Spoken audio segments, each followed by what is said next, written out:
Olá, mais uma vez aqui com vocês, professor Marco Túlio com Fundamentos de Vibrações Mecânicas. Hoje escreveremos a equação do movimento de um sistema formado por uma barra acoplada a um disco em rolamento puro, acionada por um carro em translação, utilizando a mecânica newtoniana.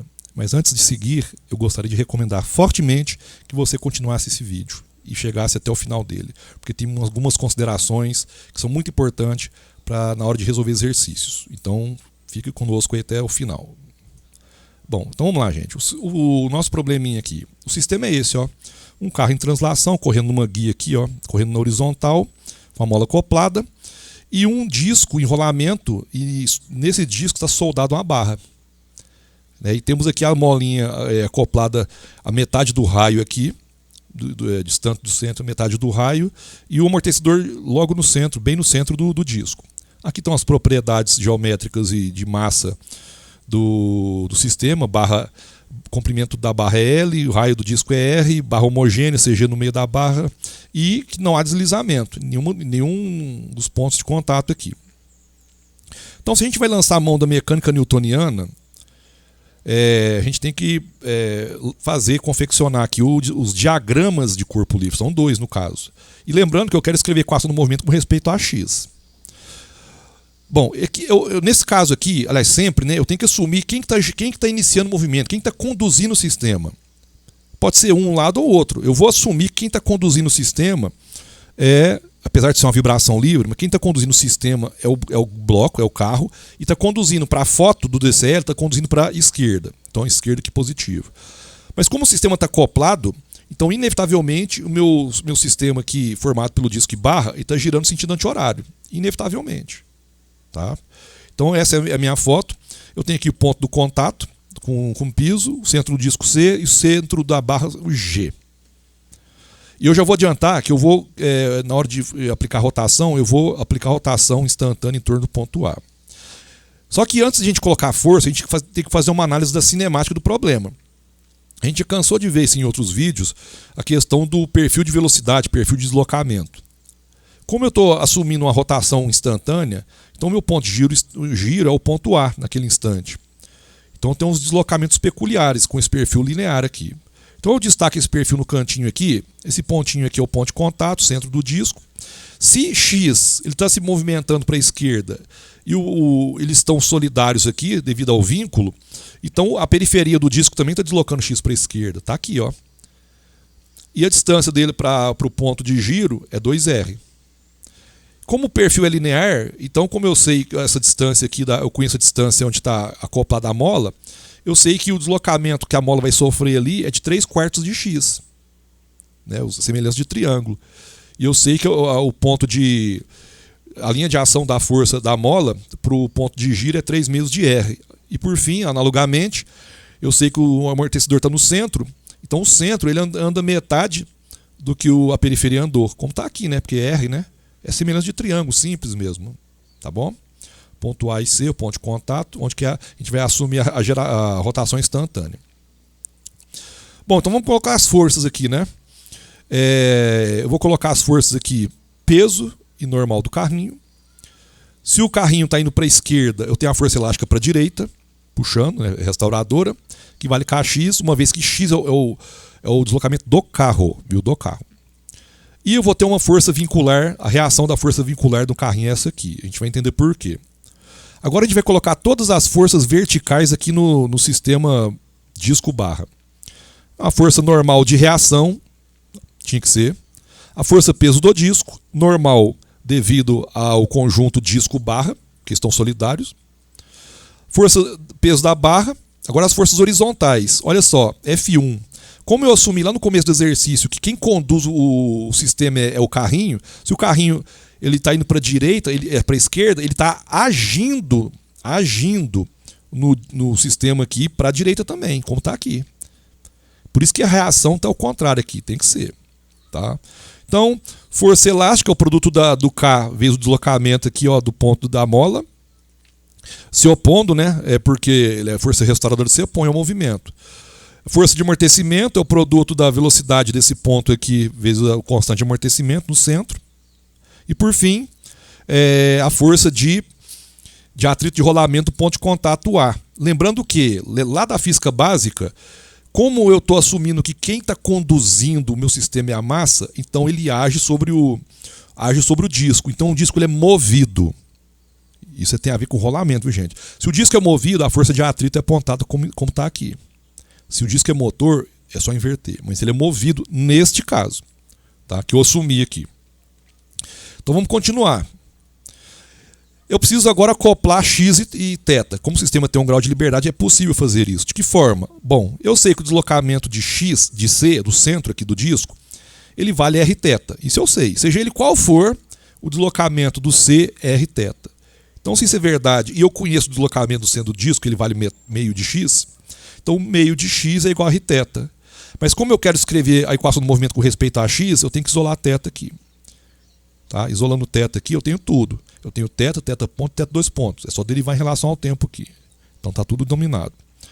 Mas olha só, mais uma vez, eu adiantei no começo do exercício que eu quero assumir um giro instantâneo em torno de A. Isso é uma abordagem, viu, gente? Que facilita muito. Vai eliminar uma equação para nós aqui. Vai ficar muito mais rápido. Então, olha só. O ponto de giro é esse. Por que eu preciso saber disso? Porque lá na hora de calcular os momentos de inércia, eu preciso fazer, quando for usar o teorema dos eixos paralelos, eu preciso saber as distâncias do ponto de contato, do ponto de giro até os respectivos CGs. Bom, eu conheço esse lado que é R, de C para A eu conheço, de A para C eu conheço R, e de C para G eu conheço que vale L sobre 2. Mas me interessa conhecer esse A para G aqui, ó. Porque eu tenho que transferir a inércia aqui do G para o A. Mas é muito simples, eu destaco esse triângulo do lado de cá, eu só ampliei aqui. R, L sobre 2, o cosseno entre esses dois lados, e o D que eu quero determinar. Então ficou muito simples, né? Pegar a geometria lá do colégio, trigonometria básica, né? Isso aqui é só um reforço, né? Que eu usei o ponto A como centro instantâneo de rotação, para vocês terem esse registro. A distância entre A e G eu posso usar a lei dos cossenos, simples assim. Se eu uso a lei dos cossenos, né, gente? A lei dos cossenos é dessa forma que a gente aplica, ó. Depois, se vocês quiserem dar uma relembrada, quem tiver lembrado, tá aqui a lei dos cossenos. A gente assume, obviamente, movimentos pequenos, né? Então, se os movimentos são pequenos, o θ menor que 5, eu posso assumir que o ângulo é pequeno. Então, o cosseno de θ vai para 1. Eu posso fazer essa consideração. Então, eu chego à consideração que tem um quadrado perfeito, de forma que eu posso escrever o d ao quadrado como assim, como essa fórmula aqui, ó, essa expressão. Meio de L menos R ao quadrado. Deixa reservado ao quadrado, que vai ser mais conveniente para nós para ir para o posterior no exercício. Agora eu preciso aplicar as leis, né? Vamos aplicar para o DCL1, ou seja, que tem a ver com a translação de M1, eu vou aplicar a segunda lei dessa forma. Importante dizer que, como eu assumi que o carrinho vai para a esquerda é positivo. Então fica dessa forma. Como todas as duas forças aqui, ó, elas se opõem ao x, então as duas são negativas, ó, menos F1 menos KX, igual a M1x 2 pontos. Como eu preciso saber de F1, que é uma força vincular, o que é força vincular? É uma força, o próprio nome fala, né? Que ela vincula um elemento ao outro. Eu preciso saber quanto vale esse F1 para quando for usar o DCL2. Então eu reservo aqui o F1, fica dessa forma, a primeira expressão. Então vamos aplicar a segunda lei agora para rotação, lembrando, mas rotação como? Rotação instantânea, ó. Rotação instantânea em torno do ponto A. Mas para a gente ficar evitando de falar rotação do conjunto disco-barra toda hora, vamos abreviar esse nome aí. Vamos ver com o que se parece essa figurinha aqui, formado pela barra soldada ao disco. Para mim, isso parece um pirulito. Não tem mais que ser mais lá a semelhança, né, gigantesca com um pirulito. É bom que vocês nunca mais vão esquecer desse exercício. Então eu preciso aplicar a segunda lei da rotação em torno de A para o pirulito. Então, olha só, como diz o pirulito ali gira no sentido anti-horário, então SAH, sentido anti-horário positivo. Então, o somatório dos momentos em torno de A, que é o ponto de contato, é igual ao momento de inércia do pirulito vezes θ 2 pontos. Né? Eu vou precisar aqui desse braço de momento. Ó. O braço de momento é a distância do ponto A até a linha de ação da força, peso da barra. Meio de L θ sobre 2, ou L sobre 2θ. Então, vamos lá. Primeira força, né? F1. F1 ele faz com que o sistema gire concordando com minha referência. Então vai ficar positivo. Vai ficar positivo, olha só. F1 vezes 2R. Por que 2R? A distância do ponto de giro até o X. Força elástica, né? É o produto da força elástica. É o produto dessa força aqui vezes esse braço de momento aqui, ó, 3 meses de R. Tá aqui. Negativo por quê? Porque faz com que o sistema contraria a referência. Força de amortecimento. Negativo pelo mesmo motivo, né? Que vale a força de amortecimento vezes o braço de momento aqui, que é R. Tá aqui. E por fim, a força peso da barra vai ser o momento é dado pelo produto da força vezes o braço de momento. O braço de momento aqui é meio de L vezes θ. Tá aqui, ó. E todas as outras forças não geram momento em torno de A, porque estão interceptando A, então não gera momento. Que é igual ao momento de inércia do pirulito vezes θ 2 pontos. Então perceba, já deu para perceber que eu vou substituir esse F1 aqui nessa equação. Ficou muito claro. E é isso que a gente vai fazer mesmo. Então olha só, fazendo isso que eu acabei de falar, eu vou ir organizando já, né? Depois vocês voltem o vídeo e pause e vocês vão entender. Já fazendo isso, eu chego nessa expressão, desenvolvendo um pouco mais, já substituindo aqui, ó. Aqui eu já substituí o θ, que é x dividido por 2r. E a derivada aqui também, ó. Então já fiz isso. Tá bom? Agora o que eu vou fazer aqui? Uma conveniência matemática. Não é obrigado, não. Eu vou multiplicar toda essa expressão aqui, ó. Eu vou multiplicar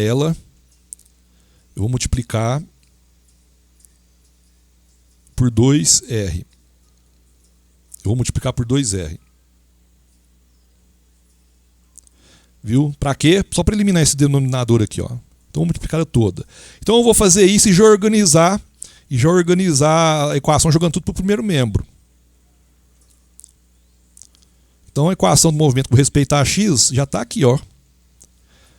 Já agrupei os termos em comum. Está tudo agrupado os termos em comum aí, ó. Eu chego nessa expressão.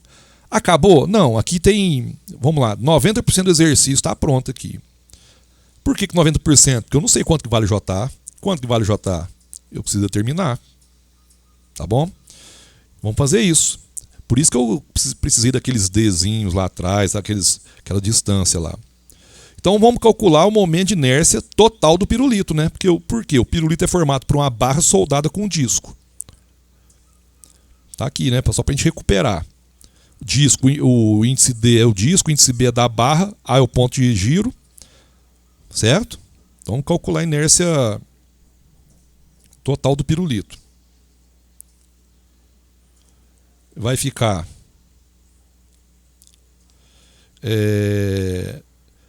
momento de inércia do pirulito é o momento de inércia do disco em relação a A mais o momento da barra em relação a A. Então aqui eu precisei, ó, já fiz de uma forma mais direta, porque a gente já está meio ficando bom nisso. Aqui tem a ver com o disco. Isso aqui eu tiro da tabela, o momento do disco em relação ao CG, e aqui eu apliquei o teorema dos eixos paralelos. Massa do disco vezes R ao quadrado, que é a distância que separa A de C. E aqui tem a ver com a barra, esse colchete. Aqui eu pego de tabela, é o momento da barra homogênea em relação ao CG, mais a massa da barra vezes aquele Dzinho ao quadrado que eu calculei lá atrás, que é essa distância aqui, ó. Que é essa distância. Então já está calculado lá atrás. Então o que eu vou fazer, né? Eu substituo aquele Dzinho lá atrás aqui, dou uma reorganizada, eu chego nessa expressão. Então aqui eu já calculei o meu momento de inércia do pirulito. Já está calculado o momento de inércia do pirulito. Certo? Pronto. Agora eu tenho tudo, né? Porque se eu faço isso aqui e calculo o JA aqui, eu poderia parar aqui. Certo? Eu poderia parar aqui tranquilamente. Mas só por preciosismo, eu vou substituir esse JA aqui nessa equação aqui. Então se eu substituo e organizo já, fica dessa forma. Olha que coisa linda. Espetacular isso aqui. Tá bom? E só um lembrete, né? A gente precisa lembrar o seguinte, ó. Que tudo aqui embaixo, ó, tudo que multiplica a aceleração é a massa equivalente.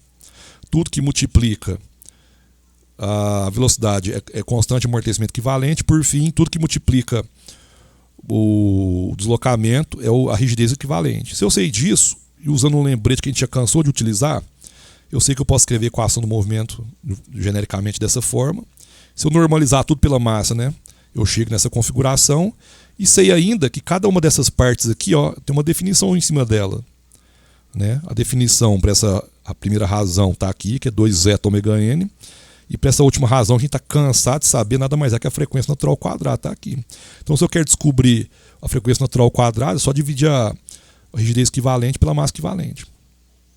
Tá certo? Pessoal, então é isso aí. Espero que tenha sido útil, né? O problema, ele não ficou muito curto não de explicar, mas é bom uma vez na vida entender para a gente aplicar nos outros exercícios. Tá bom? Então eu deixo aqui um grande abraço para vocês. Espero que vocês aproveitem, divulguem esse material, curtam o vídeo lá e toquem um sininho, né? Eu fiquei sabendo aí que a inscrição lá no sininho, ela só é ativada quando o vídeo é curtido, né? Então, custa nada. Então vamos ajudar a gente ajudar mais pessoas. E espero que gostem mais uma vez. Pessoal, então um grande abraço para vocês e até um próximo vídeo. Tchau.